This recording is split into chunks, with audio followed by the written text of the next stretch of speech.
Welcome back, everyone. Welcome back to the Greyhorn Pagans podcast. Another episode, another interesting guest, as I always provide for you. Today, my guest is Mr. Raymond Foster, and by the bow tie that he's wearing, you can most likely see what he is about and what he is doing. But we will go into a quite the interesting topic for today. So, Raymond, thank you for joining me today. And for those who may not be familiar with your work just yet, introduce yourself. Who are you? What do you do? Hi, What's your secret? my name's Raymond Foster. I am in my fourth career. No, this is third career, and I'm launching fourth career as we speak. So I've retired a couple of times. Each time I reinvent myself. I've written 9 books, and they're mostly technical books. Originally, I started out writing textbooks about 20 years ago, and so I've also been a Freemason for about that long. And about 5 years ago, I began to conduct what we call Masonic education in lodge. And that was to teach men what our rituals and our symbols mean. And originally I was met with blank stares and polite clapping. I went I think, too deep, too esoteric, too fast. And so I backed off, and I spent years. This is in the introduction of the book. I talk about how I did this. I went back, and most of the people have a foundation in Christianity. So the parts of our ritual that draw heavily from Christianity, I began there. And so I built the lessons up from there to where, Monday night I was giving a talk in a lodge, and they want the esoteric stuff now. They want to dive deeper into what they feel is occult. To me, it's just what these things mean. Mhm. And so as I took this journey over 5 or 6 years, I developed lesson plans, and those lesson plans on my blog became essays. And those essays, ultimately, I would begin to package up. And it was clear to me probably 18 months ago that a book was forming. And so it flowed out of me. And in January, it was completed. And I let it sit because I had another book I was working on, and I was stuck. And so I got this one we're going to talk about out. And then I began to rewrite the second one, and I wrote, and it comes out today. And this book we're going to talk about came out about 6 weeks ago. So they pushed each other out in many respects. One changed the other significantly, and this one was the one that was the catalyst for the change and the realization of what had to be done with the other one. So I often think that, the symbols that we talk about are very powerful to your subconscious. And I just needed to review all those things to get my mind right so that I could write what is a transition book for me. And my most exciting book is not the one we're talking about for me personally, but it never is for the writer. And that's the one that comes out today because it's opening up a different world to me. I want to write fiction, not be a technical writer. And so this is a bridge work that allowed me to tell stories and to write dialogue. So I'm a retired policeman. I was a police lieutenant in Los Angeles. I retired 22 years ago. When my first textbook came out, I went to teach at university. I taught at 3 universities for about 10 years. And then I did consulting, and what I did was analysis work for different organizations, primarily governments. A lot of work for the EU, as a matter of fact, as an analyst. So that brings me to your podcast. Yeah. Wow. You've had quite the career, or careers, I guess, multiple. That's always such a good thing if you can keep reinventing yourself. You do strike me as a man who has a lot to tell, who has gathered a lot of knowledge. And you said you've written 9 books? Yeah, don't tell anybody. Wow. It sounds so boring. How so? It just does. It's solitary work. It's so funny is we're in the middle of a book launch, and so I can see it forming up. I have a dashboard where I can watch things, but I have no control. When you're writing, you're control. I mean, you're doing everything. It's you. But even with the textbooks, I have a unique way of writing that's made me successful, or a unique point of view, I think. I believe, and I'm pretty sure that I'm pretty close to this, that in reality, to the experience, the writer brings only about 15%. You, the reader, bring the 85%. You bring most of what's going to happen in the work.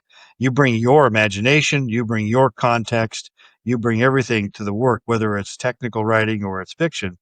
So the writer's job is to guide you and to ignite your imagination and then let it take off. And that's been my experience, is that people will read my book and then they will underline passages and they want to talk for days on end about a sentence I wrote. And I'm like, I don't even remember writing that, but okay, you got something out of it. Yeah. So, the books like this it's about you, what you bring. It's a mirror. You're going to be reading a mirror. You're going to bring a lot about yourself to it. Yeah.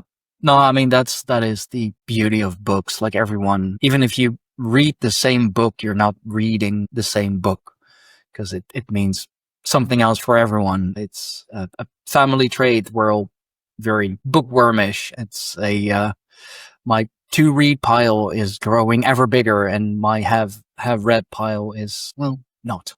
So I totally understand.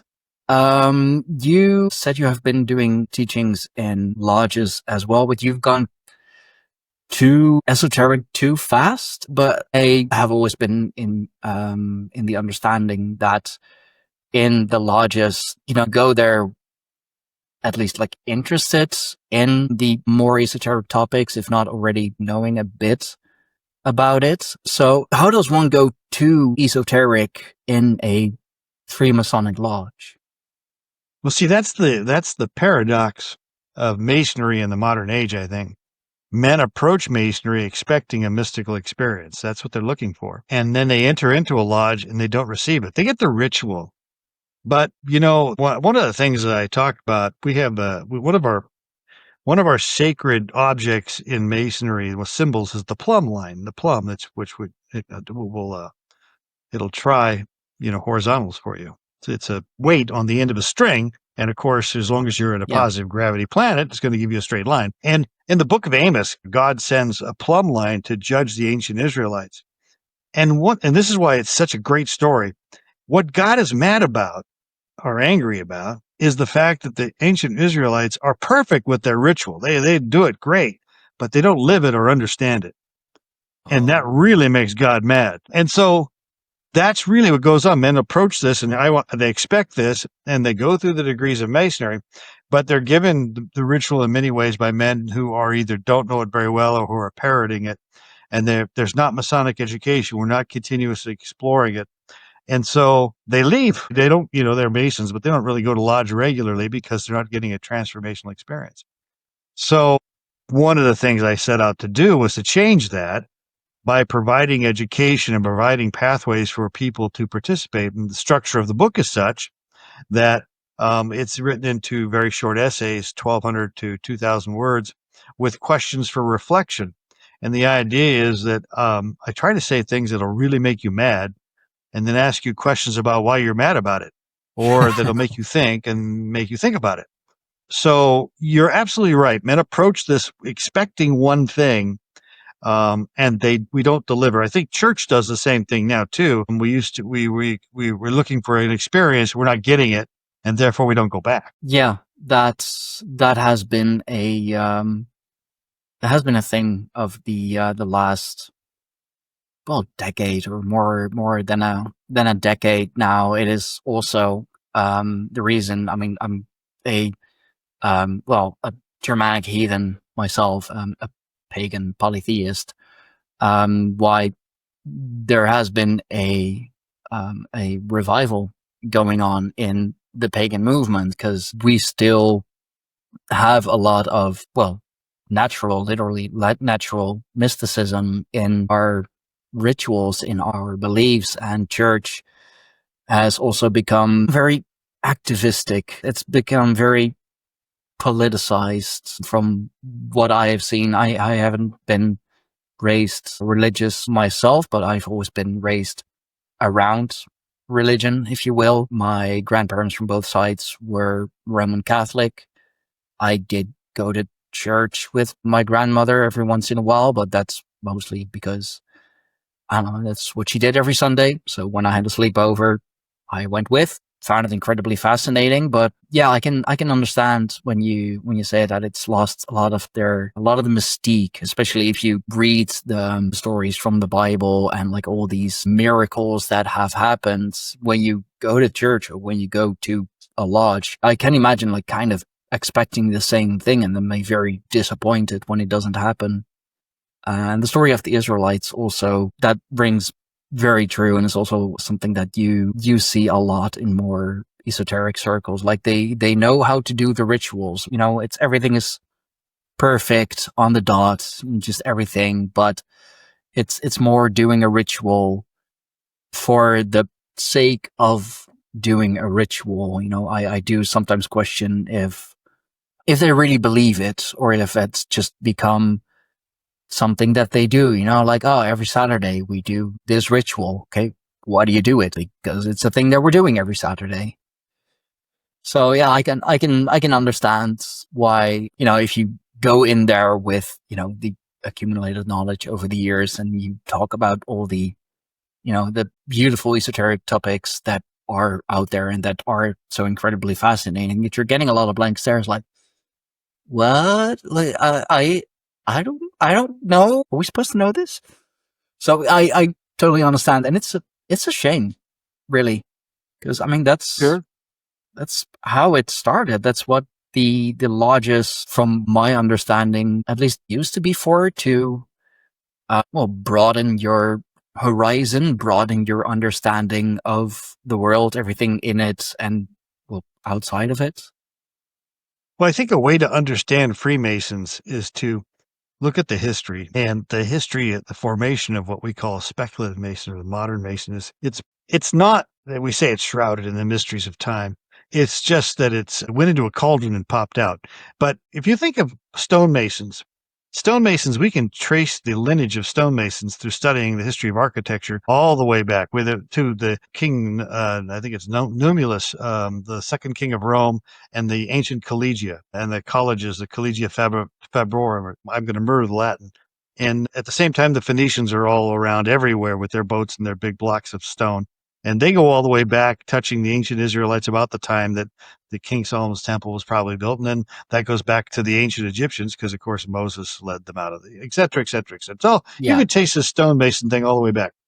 And I got to tell you, I don't see any evidence to suggest that stonemasons themselves held any secrets in their societies. But it's like a giant tree with this huge, huge roots that's grown. And wrapping around it are the vines of the various philosophies that have attached itself to the tree. So as the tree has grown, the vines are wrapping themselves around to where the tree and the vines, the stonemasons and the philosophies, are indistinguishable from each other at this point, except for the seeker, who takes one of the vines, or what looks like a branch, and begins to follow it. And you start to follow it, and you realize, oh, I'm looking at Stoicism here, or I'm looking, this is pure Plato, or, oh, look, this Buddha speaking here. Here's Christ over here. Here are all these, and they are Greco, Judo, Mediterranean focused religions. They're primarily focused in that area, but you're chasing these roots all the way down, and then, wow, then suddenly here's alchemy. And then well, what were those guys doing? And they were interested in transformation and so when you look at the symbols and you realize that these ancient philosophies, these things have been so beneficial to the creation of the current day human consciousness that we've left behind. And you said decade, I'd go back 100 years to the beginning of postmodernism and deconstruction, where we started to really, we started to question a lot of things. Deconstructionism led us down a path to where we don't value anything. It led us to splatic into Marxism and some real dead ends, I think, philosophically. And those killed off a lot of seeking. And let me tell you that what I appreciate about what the fact you're a polytheist, you're a pagan, you know what you've done? See, you've made it easier for guys like me to ask questions, like in the book of Job. Okay, so how is it that the book of Job begins with God having a staff meeting? Okay, he's having a staff meeting and he's having a conference up there. It's a council of deities. So wait a minute, who are these other deities, right? And who's this guy that's walking to and fro on the earth and gets to question God and has this conversation with him? And who are the no other gods that we're supposed to have before this jealous God? All of these clues that we can look back and say, who's this Yahweh guy? And we can ask questions, and it's okay to ask those questions. And this is, by the way, this is probably where I went sideways with many of the Lodge brothers, is because that seems like I'm questioning Christianity. I'm not questioning Christianity. I very much believe in Christianity. I'm trying to explore exactly what it means. And so, the great architect gave me a mind, and it seems to me that we ought to use it to explore these things. So thank you for opening the door, because what happens is when the fringes get wider, the middle gets wider too, and we can ask questions and not get kicked out. So I appreciate you. Yeah, no, it is my pleasure. It is, well, Germanic polytheism that provided me with the foundation to look further. It provided me with the, I don't want to say religious, like it's not a religion. It's a way of life. It's a spiritual movement, perhaps. It provided me with a good, solid foundation. And I've always been, a great fan of history. I've always loved, the stories. I've always loved the signs and symbols. I've always had that curious mind. I saw symbols just everywhere. All religions or all cultures have, the same symbol or a similar symbol. So I was always curious, like, why is that? And yeah, it is also through polytheism, through Germanic polytheism, that I started to understand Christianity better and how to, be able to integrate itself in Europe. It had to take so much from Celtic polytheism, from Germanic polytheism, from Nordic polytheism. I have a good friend who is a pretty much a hardcore Catholic. He truly believes in the warrior Christ, and we always joke with each other. Like, he always tells me, like, just convert to Catholicism.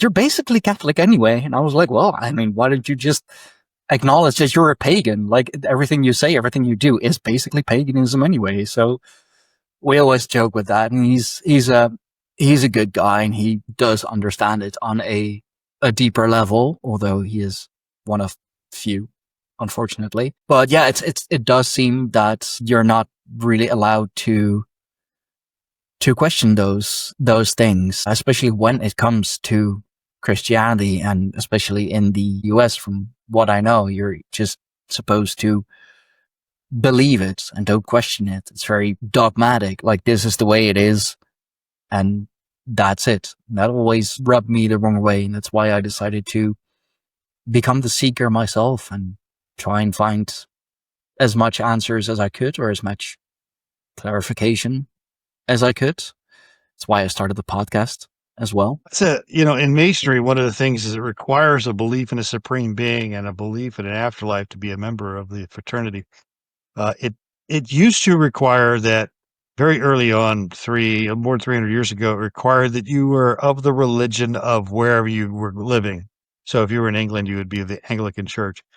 Today, it's just the supreme being issue. And so in California, there's many jurisdictions. In California, the Grand Lodge of California recognizes, I believe it's either 14 or 17 different religions. I've been in Lodge when a Sikh was made a Mason. I'm going tonight to a baseball game with a Lodge brother who's Jewish, and we one of our best friends for lunch is a Muslim, and so it'll be. I always say, I say, well, a Jew, a Muslim, and a Christian walked into a Mexican food restaurant, and people look at me and I go, well, that's what we did yesterday, and so. But I was going to say, there has been an inquiry, and I'm not sure what's going on with it, of a man who professes a belief in some Nordic version of pantheism and has requested membership in a Masonic lodge in California. And so if it's not an immediately recognized religion, if it's not, Christianity, Sikh, Buddha, Judaism, Islam, Zoroaster, because the Grand Master. And I know there is a decision pending. And I don't know what it's going to be, but I think that's very interesting that that's how I like that, in that we're that open to different ideas, right? And different things to explore them. Now, I will tell you that sounds good, but there are still men who, when I said the simple thing, if I said God was having a staff meeting at the beginning of Job, that would make them very angry. But there are people like that. I say it that way to bring attention to it and to ask the question. I'm not making fun of it. I'm not belittling it. I'm not saying it's not true. In fact, when I discuss this in the book too, and here's another problem I've had with people I talk to, If I tell you something's a myth or could be mythological, that's a compliment. I could tell you history that's facts, but a myth generally contains an ultimate human truth, and it's disguised in that story. And I was asked the other day for a magazine interview how important was storytelling to the exploration of the inner self, to building the temple within. It's crucial. Otherwise, we wouldn't have Christ telling parables and Aesop giving us fables and us repeating stories over and over and over again. Mm-hmm. Because this storytelling and these myths, they tell us something about ourselves and about the human condition, and that's what we live in. Yeah. I mean, storytelling is how how the European polytheism, in whatever form that has taken, it's how it got preserved. It's how it got, how it got spread down to the generations. That's what we, as Germanic polytheists, Norse polytheists, like, that is what we have. We have the stories of our gods. We have the stories of our heroes, of our ancestors, a lot of fairy tales, the bedtime stories that you read to your children or grandchildren, probably in your case. But they still contain a lot of the mysteries of old. Let's say, there is still a lot of talk about witches. There is still a lot of talk about, all these mythical beings and, the lessons that, you should learn from them. If they do this, if they promise you this, if they treat you like this, then they're probably up to no good. So be careful with it. And just storytelling in of itself is so incredibly important. I mean, as I just said, that's kind of how my journey started, because I love the stories. That's why I could always listen to my father and my grandfather tell the stories of their youth. Like, I could sit there for the whole day and just listen to it, because it's so incredibly fascinating. Also, because it is a time that I don't know, and like, I only know it from the stories, so mythologized in a way. If I told you that I've got a book here and this is a story, here's a guy, and he's walking down the road and he has this transformational magical experience, and though he goes to tell everybody else and they arrest him, and then once they arrest him, he's like, it's like he's a lawyer, he gets himself out of it, but then he gets arrested again, then he does a jailbreak, and when he's escaping, there's a shipwreck, and then he goes on, and ultimately he goes to confront the other people who believe differently, and he will ultimately be executed for what he does. And so that sounds like a really dynamic adventure story. Well, that's the Apostle Paul, right? That's what happens. The dude Saul is walking down the street, on the road to Damascus, and he has an experience, and he'll go on his travels. He gets arrested multiple times. One time he breaks out of jail. He's in a shipwreck. All this stuff happens in these stories that make them entertaining. And we've distilled it down to not the story, where the story imparts the lesson in a way that we can absorb it, the way we want to absorb it. We don't want to. I don't want to have a true false test and a fill in the blank. I want you to tell me a story. Yeah. No, and it's. And I'm not here to talk about Christianity. Actually, you're talking about Masonry. No, I understand. No, but that's sorry. One of the things that I thought that you might find interesting was talking about magic, and I actually give a lecture on magic and how important magic is to Freemasonry in this way. Because if you look at the literature on Freemasonry going about 150 years, it's written there's a lot about magic in it. Magic. If you realize that magic is anything we don't understand, I'm going to tell you, I got a cell phone here, and as far as I'm concerned, this is magic. I don't know how this works. I know it does work. I know I pick it up and I can do certain things with it. I know the better I get at it, the more magical stuff it can do. And so if you think of, and this was Isaac Asimov's definition, as magic as any significantly technologically advanced society would seem magical to us. Yeah. And so there are many things about the world that we don't understand. And if you take the alchemical symbol that Masons use all the time, you've seen it over and over again at every lodge, you'll see that they'll take the square and the compass and they'll make this inverted, these two arrows, one up and one down, which is the symbol for as above, so below. You could say that as in this, there are rules. As there are rules in the spiritual kingdoms, there are rules in the physical kingdoms. As there are rules of the macro universe, there are rules in the micro universe. And they match. They're the same. Just because you don't know those rules doesn't mean they don't exist. And just because you run up against the rules and, I don't know what gravity is. In fact, I don't think anybody knows. Nobody knows what magnetism is. We know it works. We know it's magic. That's magic. When you look at magic, it's anything rule we're interacting with that we don't understand. And you could have a ritual or a symbol that works a magic because we don't understand yet what's going on. As we know more about the human mind, the human consciences, I think we'll understand more about what's going on, but we can't discount what seems magical. And to label something magic and is not a pejorative, it's not a negative. Now, then the question becomes, well, what is black magic and what is white magic? And I think that's another really interesting conversation because it brings into the concept of good and evil. And in the human condition, what are good and evil? And we have a bunch of Masonic tools that we use to discuss this. We have the level, we have the 24-inch gauge and different things that we will use as symbols to talk about this. But if you think of yourself and you're in a room and you're not interacting with anyone, you're not doing anything. You're neutral. You're in the middle. You're not doing anything. But if you walked over and you open the door for someone, your action is slightly good, makes their life slightly better, right? You're on the freeway and you let somebody in. That's slight goodness. You're on the freeway and you cut somebody off intentionally and then you give them the finger, right? Well, now you've moved over to the dark side a little bit. Your actions have a negative consequence on your fellow human beings. And this is a spectrum, right? You can move far in either direction. You could become, well, let's say Adolf Hitler or Mother Teresa in human action. And so that's when we start to look at it's our actions, and now it's also our thoughts.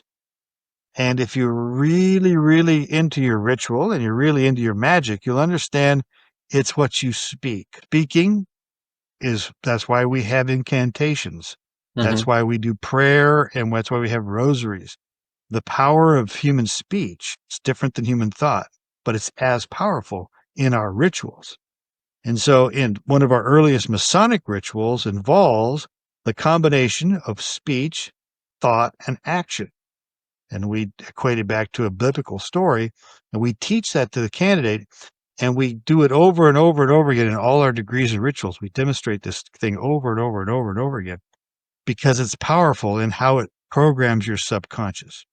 So, and that goes, and if you look down, you follow this rabbit hole even further, the programming your subconscious is the things that the New Agers will call the secret or manifesting or the universe appearing stuff. That doesn't appear out of nothing, but if your subconscious is looking at the world instead of your conscious mind, you will see opportunity. You will see the gut instinct. You'll have the intuition.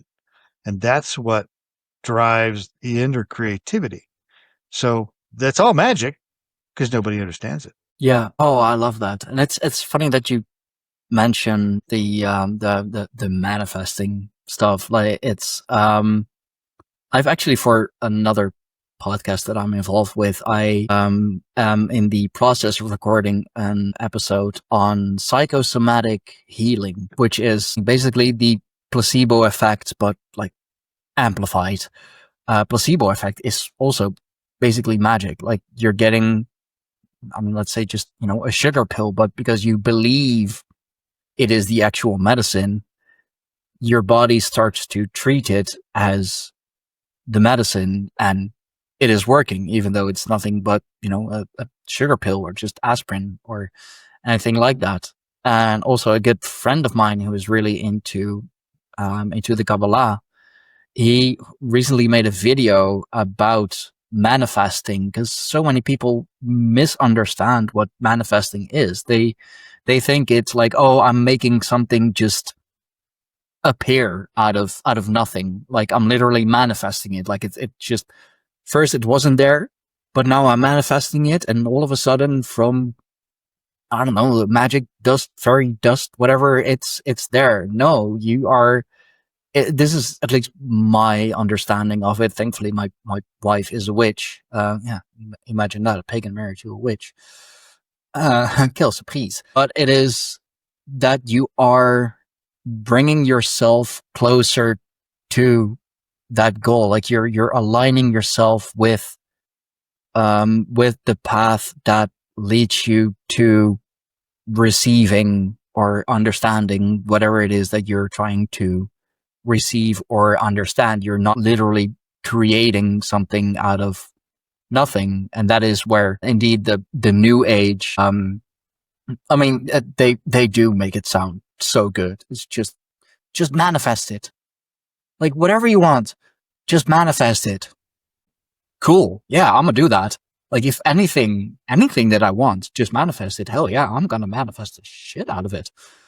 And that's where I believe that the new age, they have a grasp on things. They know that it's a thing, but they really don't go beyond service level, which is a shame because the deeper you go, the more interesting it gets, to me at least. Well, I'm gonna teach you a Masonic, something that Masonry teaches, and Masons who may listen to this, I don't know if they'll recognize it or not, because you have to scrape away a level of what's going on to get to this. And I'm going to make a guarantee with this. I'm going to guarantee that if you do this thing, if you do it, magic will happen.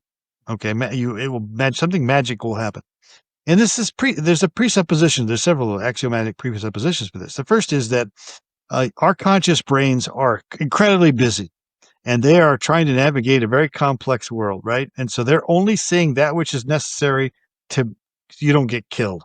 That's it, right? That's your conscious brain is trying to not only get killed. But you also have a subconscious mind, and your subconscious mind is taking in all the same data, but it doesn't care about everything else that's going on. It only cares about what you told it to care about. This is probably why some people always find that bad relationship. They have programmed themselves to look for that bad relationship, and they find it every time. Some people just find trouble. This is, in reality, the definition of karma is not you get what you deserve, it's you get what you're looking for. And you may not know you're looking for it. That's why you deserve it. So the thing is, how do you reprogram that conscious mind to become your friend, your intuition, your gut instinct, to see the advantages that your conscious mind is missing, because all these advantages are swirling around us all the time. And so here's how it goes. We think, we talk before we think. We say before we think. And everybody, I wish I hadn't said that. I wish I had thought before I said that. We never think, I wish I'd said something before I thought about it, right? Nobody says that, because we say, and the power of human words, talk. So what is it you're looking for? You verbalize it, then think about it. You ask, and then you think about it in your mind, right? Create a vision in your mind of what it is, because this is powerful, because that vision, you can then, the clearer you can make the vision of what you want, you can collide it with time. You can put it back, forwards and backwards. You can mature it. You can age it. You can kill it off. You can run it into other things and see how it plays out. Your imagination is very powerful. So once you speak, you think, and then take an action, a very simple action. That's the ask, seek, knock. That is what Christ said in Matthew 22. Ask and you shall receive, seek and you shall find, knock and it shall be opened unto you. That's the pattern. Do that 3 times on anything you're looking for. I guarantee you, your subconscious will go, oh, well, here's something you haven't seen. And some advantage will materialize out of the ether. That's not what's happening. What's happening is your blinders were taken off. You have eyes to see the thing that's before you. And that's what ritual does. You know, we don't do ritual to do ritual. We should do ritual because you went to church. And when you go to church, there's something called participatory knowing. And you went to church, you stood up, you sat down, you kneeled, you sang, you participated in the service, and that was a way of getting you involved in the worship of God. When you do ritual, you are now interacting with the symbols. You are participatory knowing. You're knowing them through participation. And so that's one of the 2 most powerful ways of human knowing, participation. The second thing about ritual is you'll notice it always involves movement of some kind, because the second most powerful thing that a human can do to know is perspectival knowing, changing one's perspective, even if it's in space, to see something from a different angle. You know, if you can learn to look at the other person's arguments truly from their eyes, you can become a powerful negotiator and also a very empathetic human being, right? So that's why we do ritual, is to participate, to change our perspective, and then to inculcate or take in our symbols that we've got in front of us to clear our minds on our eyes so we can see that which is before us. Sounds simple.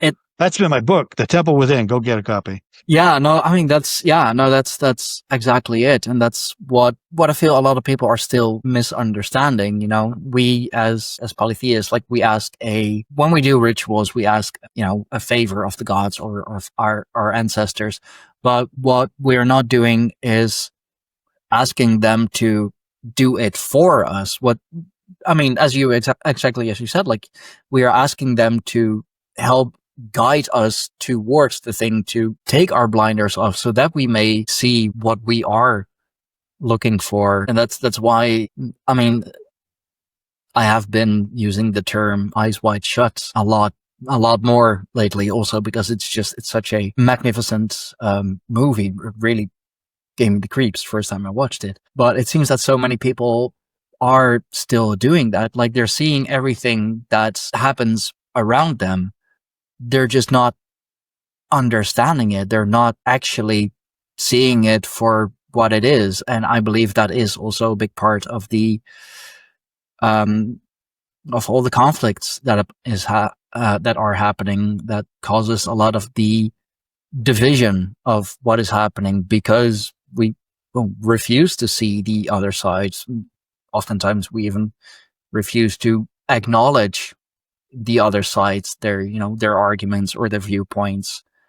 And yeah, we listen not to hear, but we listen to respond. We listen not to understand, but to give a counter argument. And that it doesn't work. And that's also, again, the speaking before you think. I mean, they do think about it, but they don't really think like, okay, what is the point that, he, she, they, them, it's, whatever you have nowadays. What point are they trying to make? And can I understand it too? No, it's just like, they're making that point. Well, that's not true because I view it differently from my perspective. So I'm going to try and convince you that you are wrong because I have been taught that that is wrong. There is a lack of understanding. There is a lack of actually hearing. There is a lack of actually seeing. I mean, we're using our senses, but not the way that we should, not to the benefit of humanity. And that is, in my belief, in my understanding, a large part of the the chaos that we are in at the moment. When I listen to people, because you're absolutely right. You see me I'll write a word down because 1, 2, 3, 4, 5, 6, there were 10 different thoughts I had to cancel out. And the only way to cancel them out was to write one word so I wouldn't forget them. They don't want to be forgotten. And I could go back and talk about any of these 10 things. But if I had followed any of those threads, I wouldn't have heard the other 9. If I'd heard the first one, if I began to follow the first thought rather than write the word down, let it go, so I could listen to the rest of what you said, exactly what you said I was doing, I would be doing, not listening. And the thing about perspectival, this is one of the things that I wrote down. You might actually know something I want to know. And if I don't listen, I won't hear it. That's I know what I know. I know what I know. So what do I give a shit about what I know? In fact, the most trouble I get in life is from listening. Really? Actually, yeah, I listen. And when you listen, you pick up advantages that you don't, that other people are giving clues. They're giving their tells. They're showing you what their cards are. So I like to listen. And the other thing, there's a couple things I want to talk about that you said way early. You're absolutely right about manifesting. I agree with you 100%. That's just seeing things. But you talked about psychosomatic. Yeah. I went back to school. I have 3 college degrees, but I went back to school about a year ago to study physiology because I wanted to teach men my age. I actually thought my 4th career would not be writing. I was going to I like to lift weights, right? I'm going to be 70 pretty quick here. And so on my last birthday, I lifted 330 pounds in a bench press. So that's a pretty good bench press, right? Wow. So one of the things I know about when I teach people is if I told you put your hand here And then I said, raise your arm like this. Just raise your arm with your hand right there. Go ahead and do that. Go ahead and put your hand right there and feel that muscle for me. So you feel that muscle working up and down, right? Yeah. Okay. Now, stick your hands up in front of you. You go like this. Does that muscle working?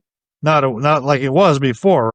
No. So by teaching you this, we're giving you the mind-body connection between the exercise, right? I'm teaching you a shoulder exercise. There's a specific muscle, a group of muscles that are coming off the glenohumerus here and at the trapezoid. We're exercising it in a certain way. Just by acknowledging those parts of your body that you want to work, you will increase blood flow to them. Your mind now is saying, oh, we're going to do something with this. Let's increase blood flow.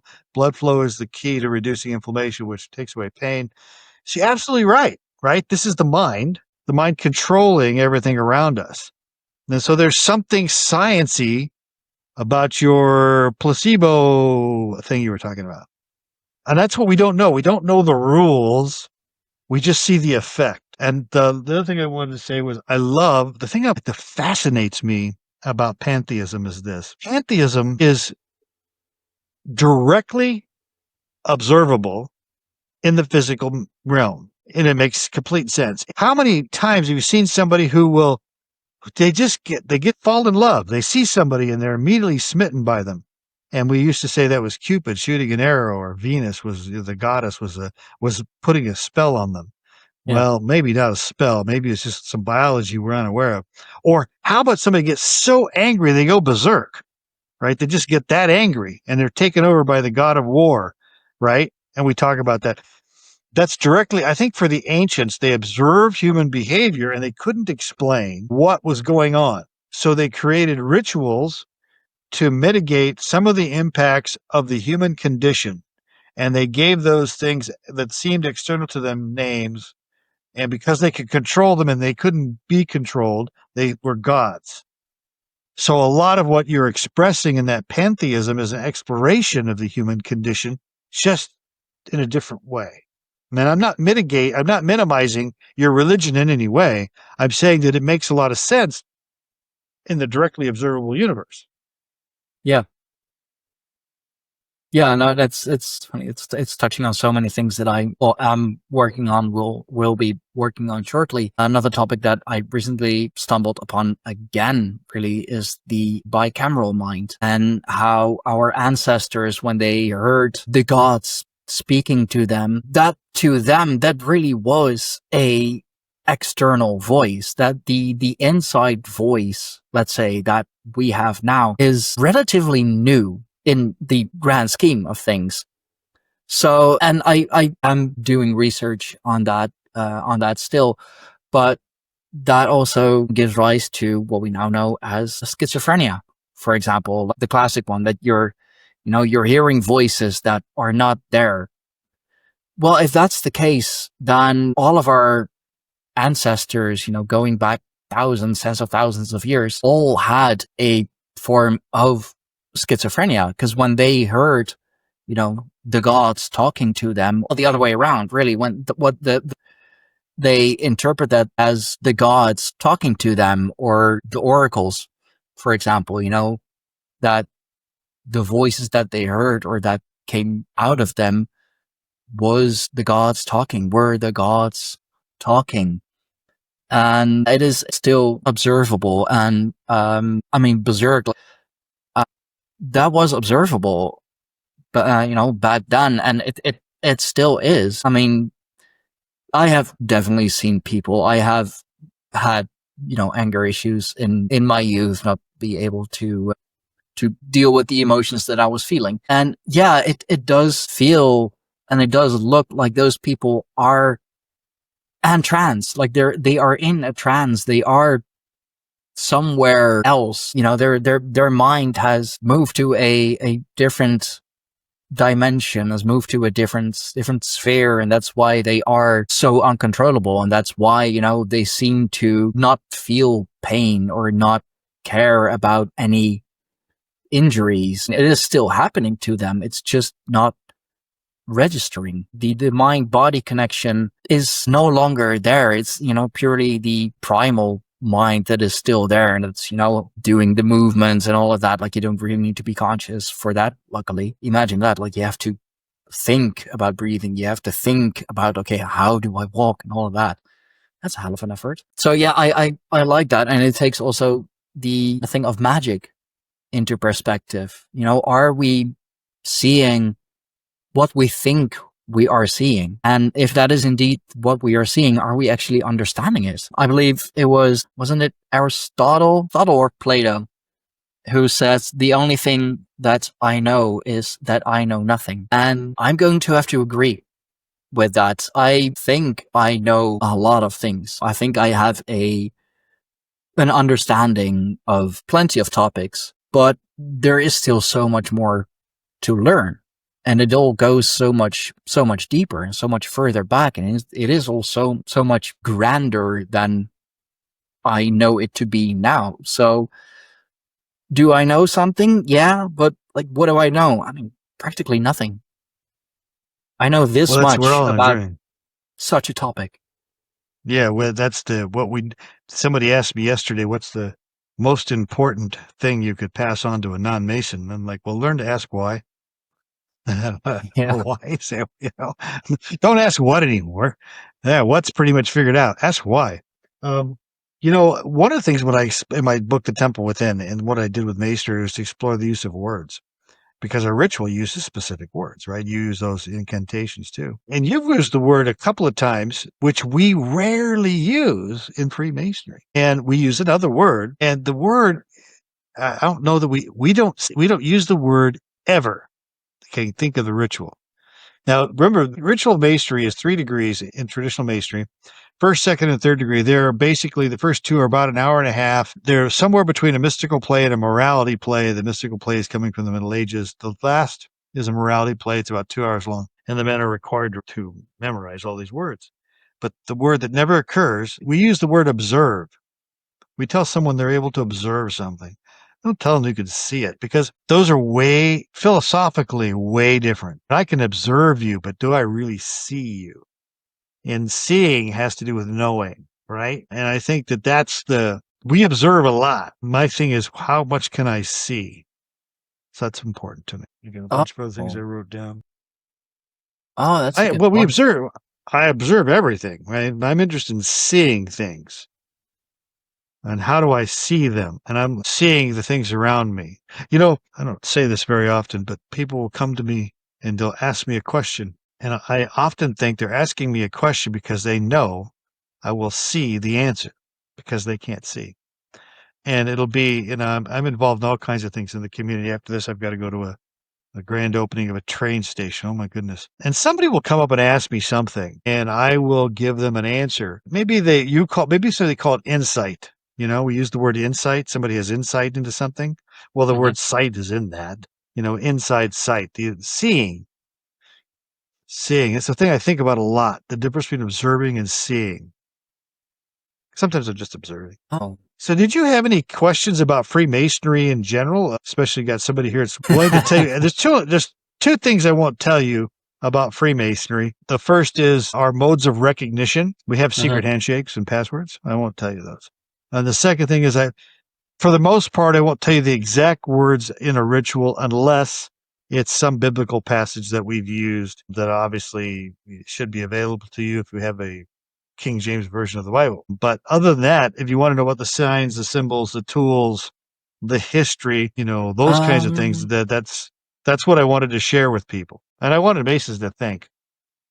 Yeah, I think I have a question. Was the Temple of Solomon, was that a actual physical temple, or is it a representation of something else? Well, we use it as a metaphor for the human condition, right? That's what, and in Christianity, that's pretty much standard dogma that Solomon's temple is in many ways a metaphor for the human condition, a metaphor that allows us to explore the human condition. Now, whether or not Solomon existed, my understanding is that there's only one piece of archaeology that they found, and that's something talking in an Egyptian pharaoh who talks about a battle with the house of David. And then we're never going to, I don't think, ever be able to dig under the second temple to find the first temple. But the fact that there's a second temple, I mean, that seems to me to say there was a first temple. So it doesn't, this is one of the questions. See, we have this phrase in the ritual. I'll give you this phrase. And the phrase is Masonic tradition informs us. I'm going to give you that phrase because scholars talk about this. And when we say that, we're making this part up. We're making this up so these other parts will fit together in a more understandable way. But we never say that about the building of King Solomon's temple.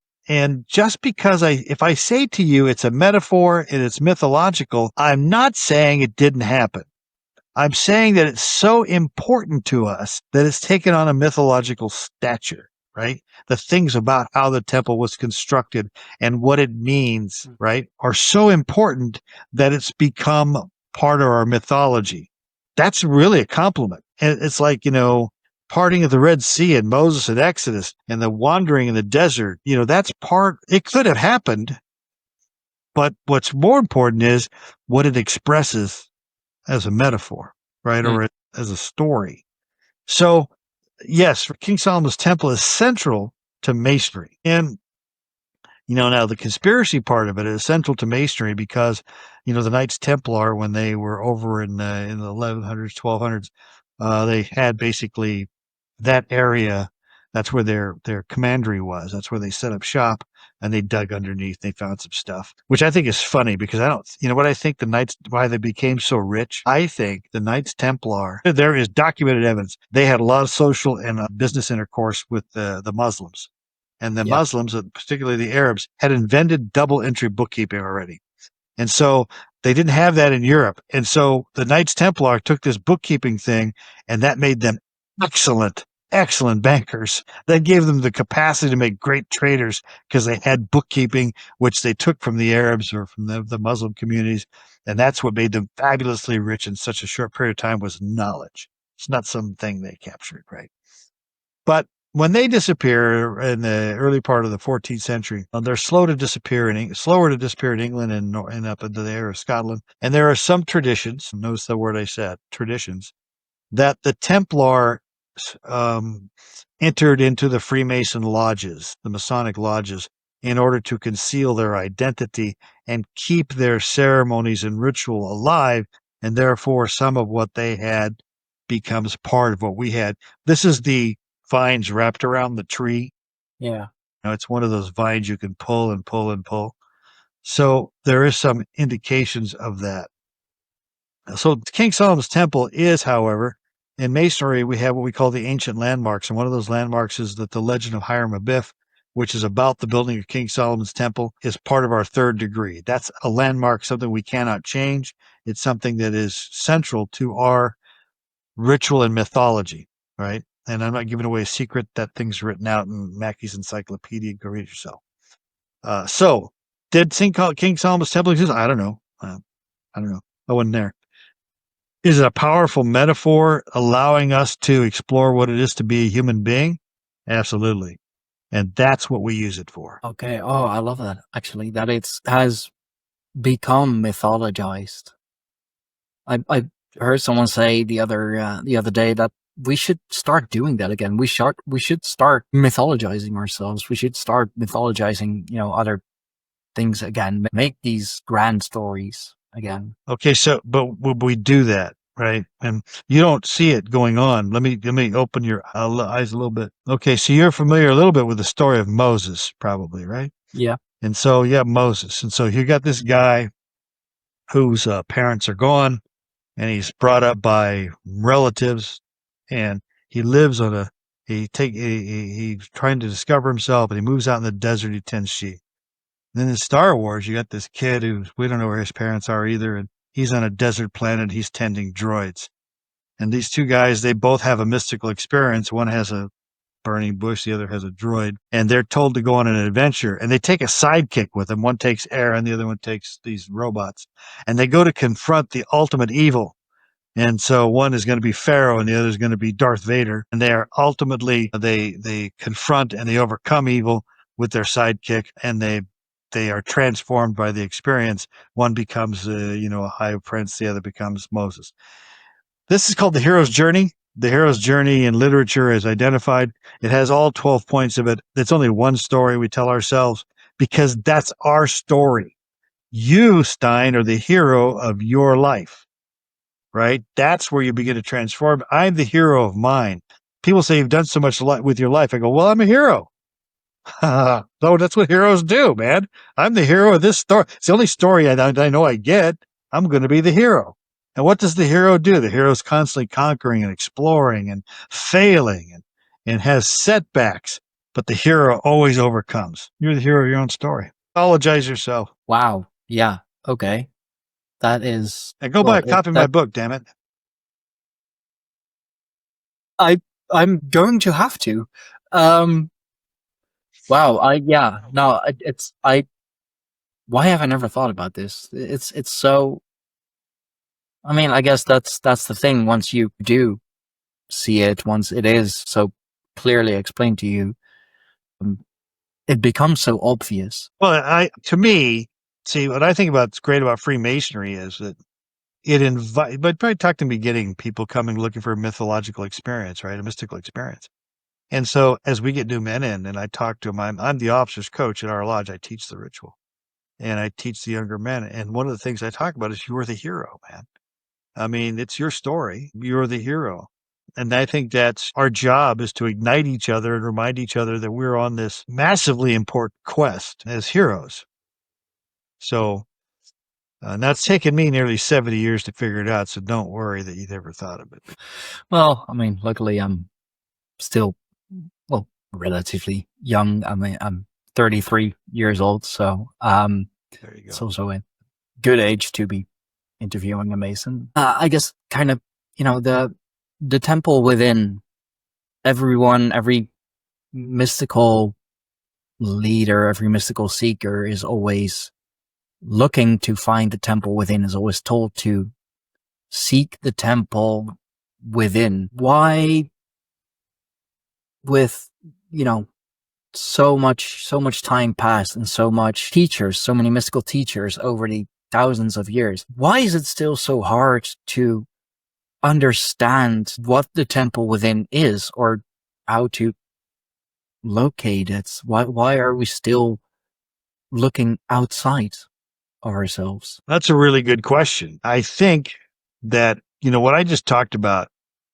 that you're the hero of your own journey, keeps tremendous responsibility on you, right? It sounded cool, but if you really start thinking about it, man, it keeps tremendous responsibility upon you. And so, first off, number two is, so I think that's something we try to avoid because there's a lot of pain wrapped up in that, man. There's going to be some suffering, some heavy duty suffering wrapped up in just that realization. The second thing is that for most of human history, I was watching Neil deGrasse, I think there's been 100 billion people have lived so far, something like that.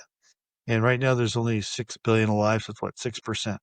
So 94% or 90% of the humans who've lived, man, I don't know that for most of human history, they had any time to think about any of these things.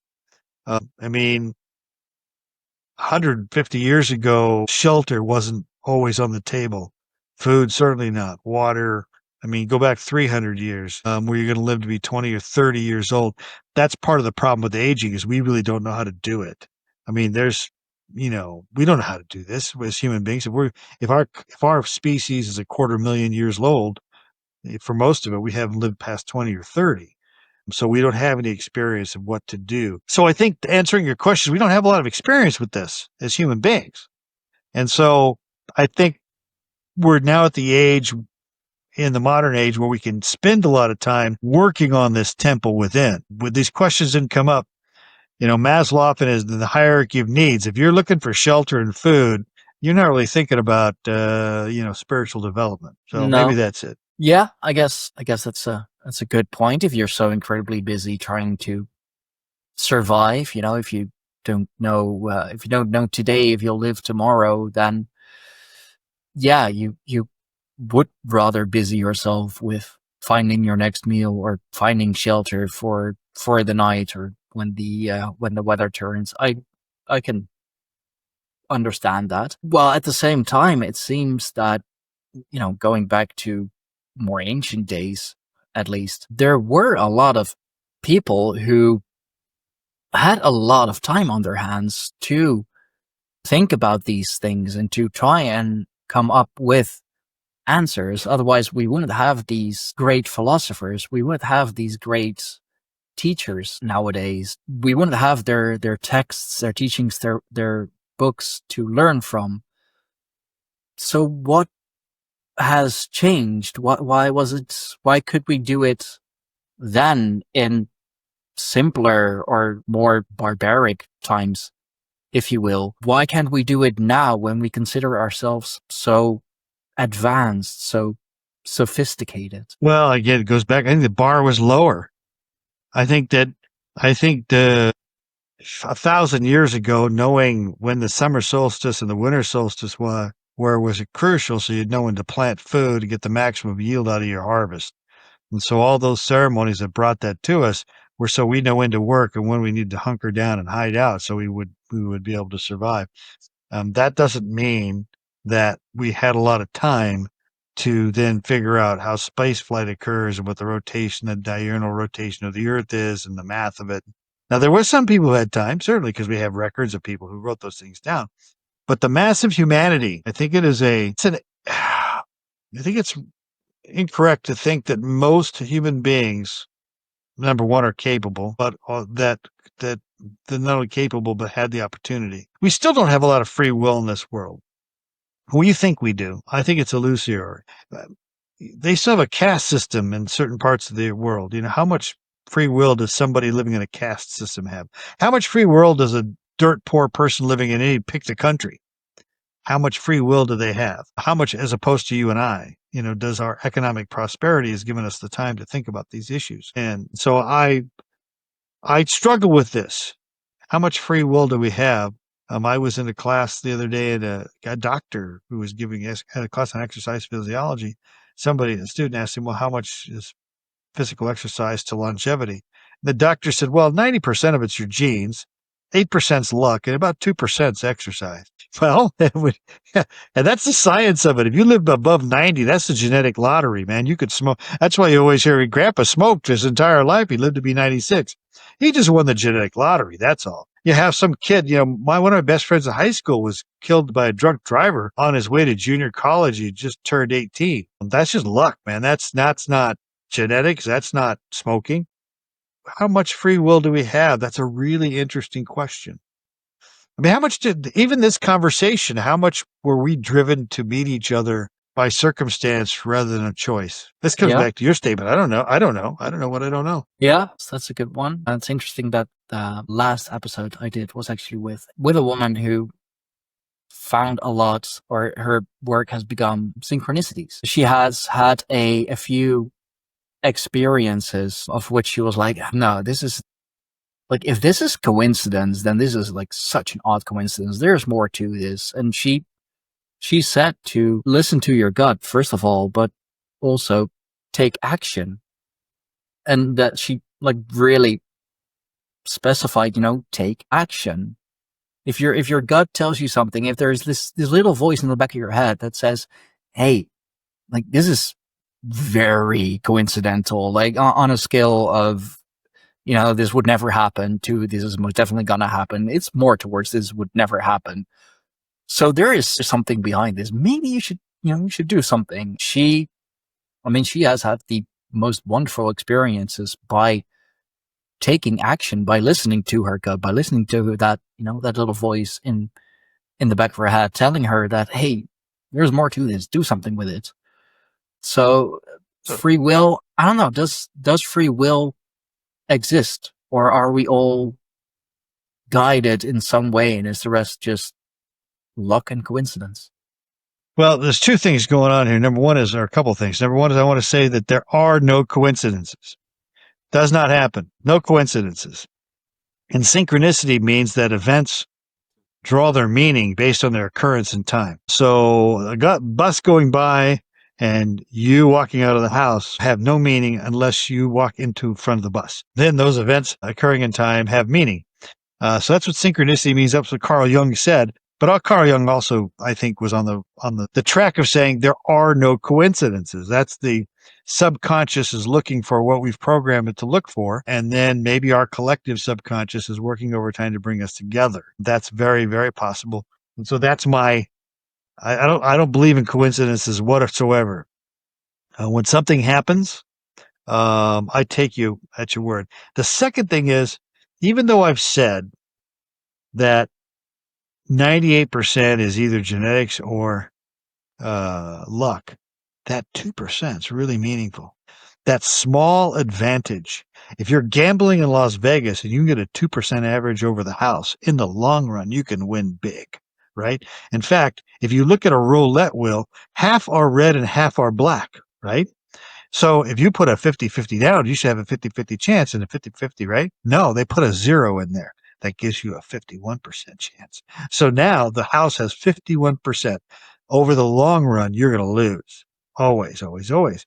So even a small percentage in advantage, that's why I think it's important to figure out what in our lives are the free will, the decision-making turning points, so we can take advantage of them. There are not very many of them, but they're crucial to scoring an advantage or having an advantage in the world, building our own temple with it. And by the way, the Temple Within wasn't the first title of the book. So I wrote the book, and I had it. It didn't have a title, and it's 455 pages, about 100,000 words.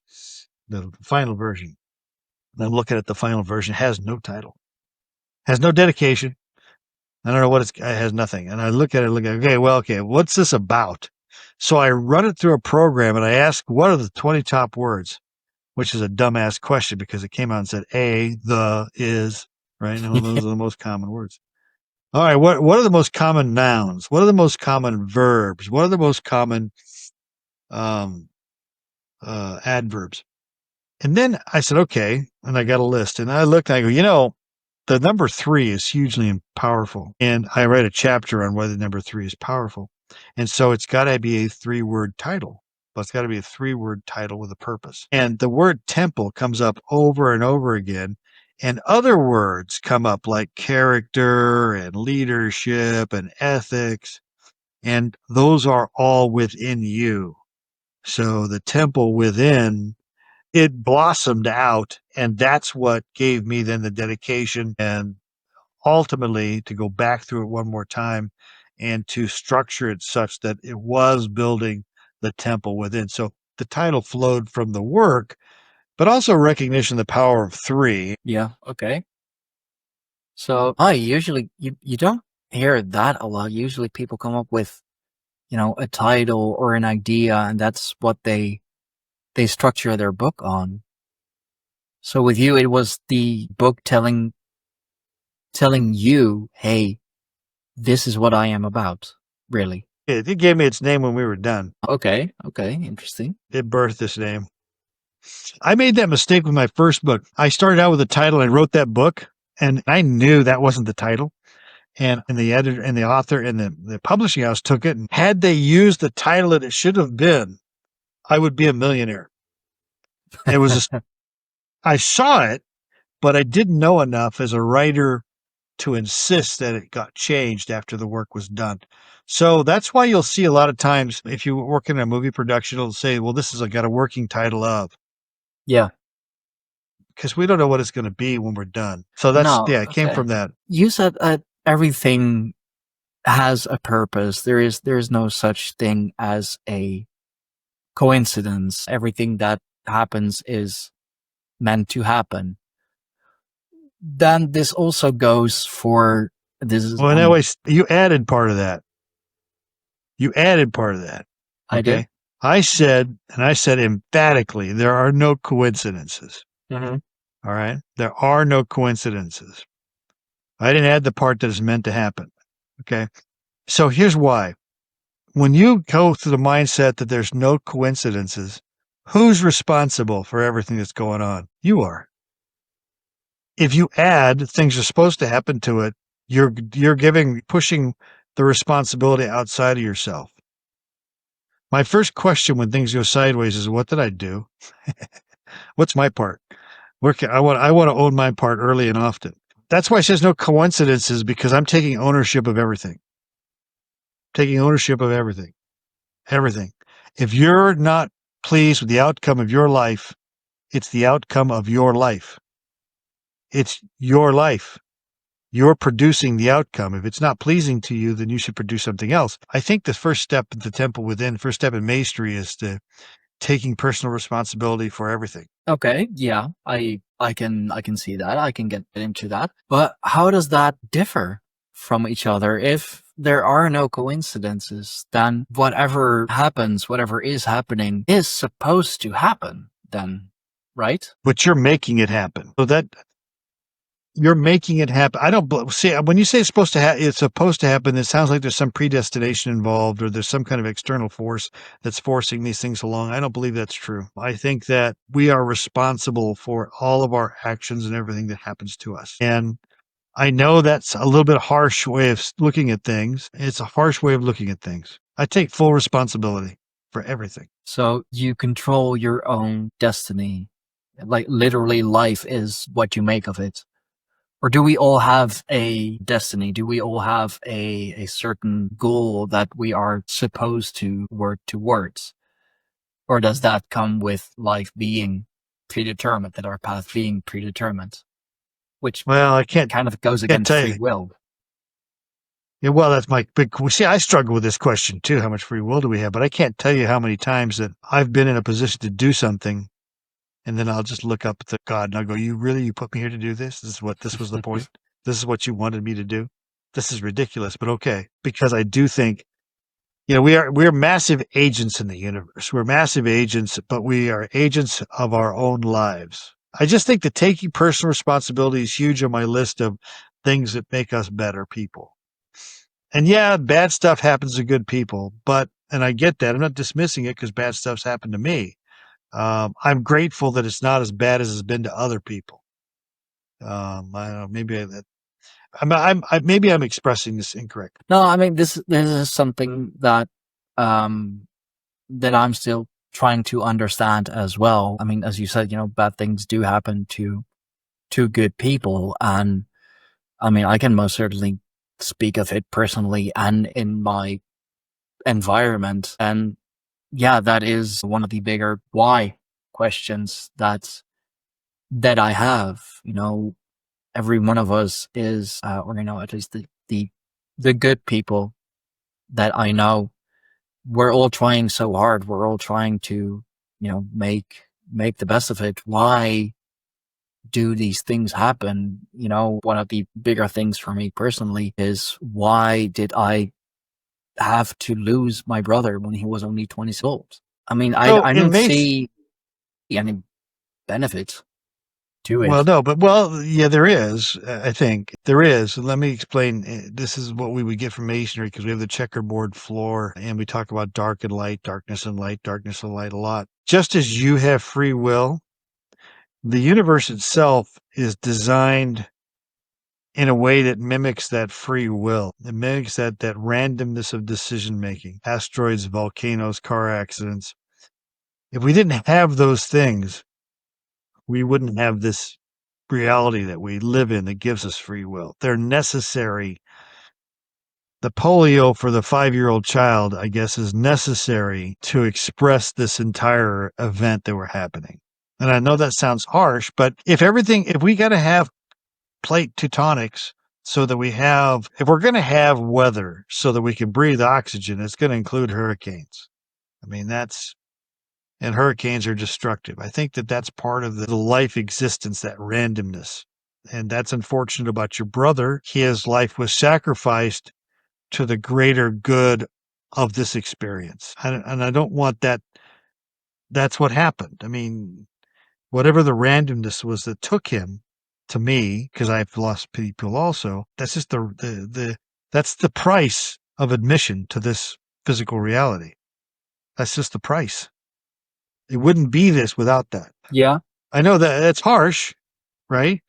But a lot of harsh stuff has happened. Yeah. That doesn't make your pain. That doesn't make your pain any better, by the way. The only way to alleviate that kind of suffering is attach meaning to it. And I can't do that for you. Yeah. Well, I mean, that is something that we are all still looking Sure. for. That is, it's a hell of a quest. But I guess that is, you talk about the checkerboard floor, black and white. I guess that is part of the duality of nature, as as we see with many things. Classic example being fire. Fire brings light, fire brings warmth, but it's also such a destructive force. But in order to have the light from the fire and in order to have the warmth from the fire, we're gonna have to accept the destructiveness of it. And yeah, I guess that is, yeah, the duality of nature. We don't, I mean, I don't, Well, will we ever, what is, sorry, go ahead. I don't know, man. I don't know what the next life is like. I don't know. In masonry, not only do we talk about that black and white, and you're going to have to make decisions, good and bad, but they also, you can't if you walk across a floor that has black and white tiles, you're going to step in black and white. You can't step all in one. So in life, you're going to encounter chaos. But when the light represents your value system and your character. And the stronger your value system, your character, the more deeply rooted you are in those, the easier you will be able to understand chaos. And you'll also, all creativity comes out of chaos. All the things that all benefit comes from the unknown, and the unknown is chaos. Everything flows from that. That's a pretty ancient motif. And so the darkness of night is hard to understand. The darkness of what goes on is hard to understand. But the more light we bring into the room, the brighter it is. I mean, so that's our value system, our creativity. There's a lot of Yeah, darkness. yeah, it is. I have, over the years, I have come to terms with it that, the darkness does exist. And yes, it can be scary. And yes, there are things in the dark that will hurt you, but it is also in the darkness that, any speck of light shines the brightest. I mean, you don't see light when it's light. You only really see light when it's dark. So I guess that's also a purpose of darkness, so that you can see the light. Contrast. The Yeah. contrast. Well, that's the contrast. I don't think there can be.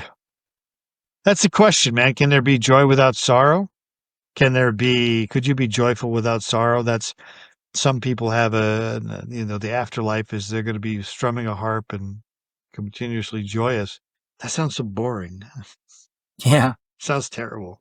And also, that may be joyous for them, but they're leaving people behind here who will not feel as joyous, even though they are having the time of their afterlife. The people left here definitely do not. Yeah, but is joy, continuous feasting and battle? Is that what you are looking forward to? What is the next experience? When I think about the afterlife, here's what I think. This is somewhat comforting to me. When I was in vitro, when I was inside my mother a long time ago, it sounds like it was a pretty good gig. I was getting fed, it was warm, and you didn't want to come out. There was no reason to come outside. And I could hear, I'm certain as a child and your mother, you could hear what's going on out there. You have some sensory input. There's something out there. There's something else going on. And then you're thrust into this world, right? With all the bright light and everything that goes on. And then you adjust to these circumstances and you're glad that you're here. I think that the next life is like that. I know I see echoes of it. I hear echoes of it, but I don't know what it's going to be. But I do know that whatever it is, it will be like this experience. It will just be, it'll be new. It'll be different. There's no way to know. I just can't puzzle that out. I can see that there's something, I can hear it, but Mm-hmm. I can't fathom it. An infant in the womb cannot fathom the world. I think as human beings, we cannot fathom the next dimension or whatever comes next. We just can't understand it. And is that also why we are so afraid of it? Why we are so afraid of death? Because it's something that, as long as we are alive, we cannot understand. We have to die in order to understand death. But, when we die, we have no way of processing the understanding. We have no way of, comforting people like, hey, don't worry, death, it's not that bad. I mean, look at me. I'm dead. I'm I'm doing pretty well. I mean, I'd be rather scared actually when someone comes up and is like, "Hey, I'm dead." It's like, yeah. My father had a long illness that led to his demise, and I got a book. I can't think of the title of it now, but it was a physician who went through 7 different people and how they died, the processes physically as well as psychologically. And on those 7 people, and I watched this with my father too. Psychologically, even if you have a short illness after a long life or a long illness, you're psychologically begin to prepare for it. Your body prepares you for the transition psychologically. That's why so many people, when they pass away at their aged, seem peaceful and seem ready for it because you're prepared for it. And also, the truth is, there's going to be a point, I think, that you get to where, you know what? It's just not worth it anymore, man. It's time to go. So that might be it. It's different, I think, when you're young. And I've seen a lot of young people die. And that's the tragedy of it. I don't know that it's ever a tragedy when somebody dies at 85. I was over at a Masonic lodge that we have inside of our Masonic home. We have 2 homes in California for widows and aged brothers, right? Mhm. And so these men we're sitting in one of their lounges, and they're just all lamenting the fact that Bob has passed away. Bob is dead. Bob has passed away. Bob is gone. Bob is gone. Bob is gone. And I said, finally, turn to the guy next to me and go, hey, man, how old was Bob? I go, oh, Bob was 98. And I go, man, yesterday you guys, Bob is still here. Could you believe that? He's 98 years old. Well, Bob passed away. Well, I'm not trying to be heartless about it, but that's a long, long time. For human existence. You did a good job, Bob. Good job. Yeah. So, I mean, death is something we all think about, but I think that we ought to spend more time thinking about life. Yeah. Yeah, definitely. And here's the other thing, Stein. Everybody dies. Everybody. It doesn't matter how you die. It matters how you live. Okay? Because not everybody lives, but everybody dies. So again, that's being a hero. That's making a choice to live your life to the fullest that you can. Yeah. I mean, yeah. Get my book, damn it. Well, I mean, you keep plugging it, so I guess as a closer, where may the good people find your book that you are? Yeah, so Amazon, and I tell you, Amazon I'm not a fan of big corporations, but what a wonderful idea, because what happens is it's printed locally. Because Amazon probably has print facilities near where you live, their shipping is usually free or marginal. The taxation is based on that. You might have some VAT issues where you live as far as taxation on books, but there won't be import fees because they don't tax the importation of ideas, just of things. And so the idea is electronically transported locally to you and printed. And I think that's fascinating to me. So I've done interviews in the UK and Australia. I'm certain that I could check to see if it's available in your country via Amazon. If it's on Amazon, it should be available. Yeah, absolutely. Yeah. Let's see here. I'm pulling up. I love technology, right? You've got your write a thing here, and I can go down and look and see. Oh, look at that, Mike. The Kindle of my new book is published. Yay. I'll talk about that later. Nice. We got US, UK, D, Deutschland, France, Spain, Italy, NL, I believe Netherlands. So yes. That's probably where it come from for you. Yeah. So yes, it's available there locally. Awesome. Well, then I'll have to, going to have to add at least one other book to my, to read pile. Gosh, I'm going to have to live 2 lives if I'm going to read everything. That's a good plan. Oh yeah. I mean, I do love reading. I do love reading the classics, and I do love reading, esoteric books and all of that. I mean, I like a good fiction every now and then, but sure. Let's go deep and see where the rabbit hole takes us. Usually into several different other rabbit holes, which I then also want to explore. See, one of the things that this book I have coming out is my bridge into working fiction, because I'm convinced that if I can learn to write fiction well, then I can impart philosophy through the fiction much more effective than I can in a textbook. So that's the reason that I want to write the fiction. Is I'm a storyteller by nature, and I want to impart some of the things that I've learned in a way that, and that might sound, that's my plan anyway. Who knows if that's really going to work. I know I'm not sure if he is a Mason or was a Mason. Micah Dank, a student of Santos Bonacci, he has written a lot he's also written several books, and all of them fiction, but with the knowledge and teachings that he has gathered and that he has taught and been taught over the years. And I believe he has been quite successful with them. And I also believe that with fiction books, with fictional story, but like real life lessons, it's easier. It's a lot easier to do that way. And that's why the fairy tales of the Brothers Grimm, for example, are still so incredibly popular hundreds of years later. I think you're right. I think you're absolutely right. But I want to thank you so much for having me on, and I appreciate what you're doing with your podcast, and I wish you the best of luck.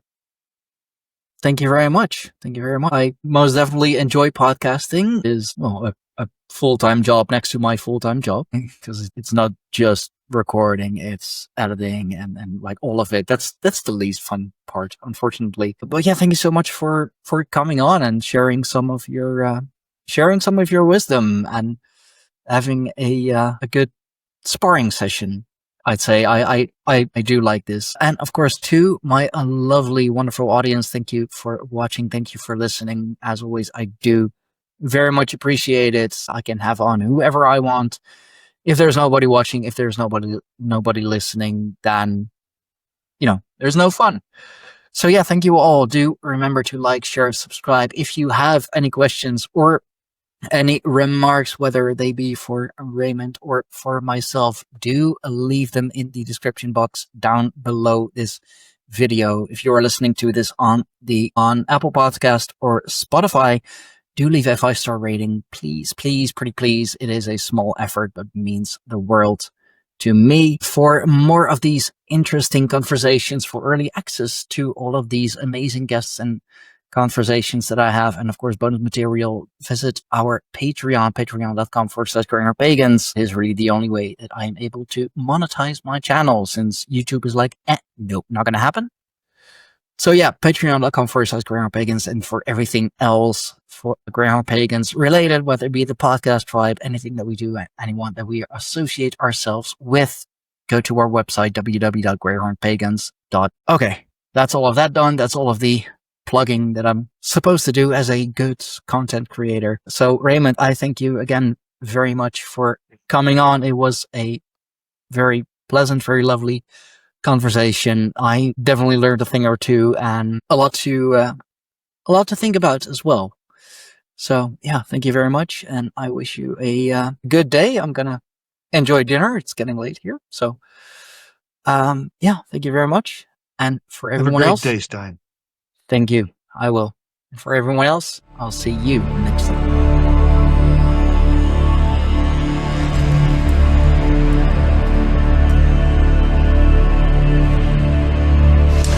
This was yet another amazing episode of the Greyhorn Pagans podcast. We thank you all for watching. We thank you all for listening. Remember to like, share, subscribe, and hit that notification bell so you will be notified whenever we upload something new. Support us on Patreon for early access, and for everything else that we do with the tribe, for everything else that we do with the podcast, find us on www.greyhornpagans.com. For now, we thank you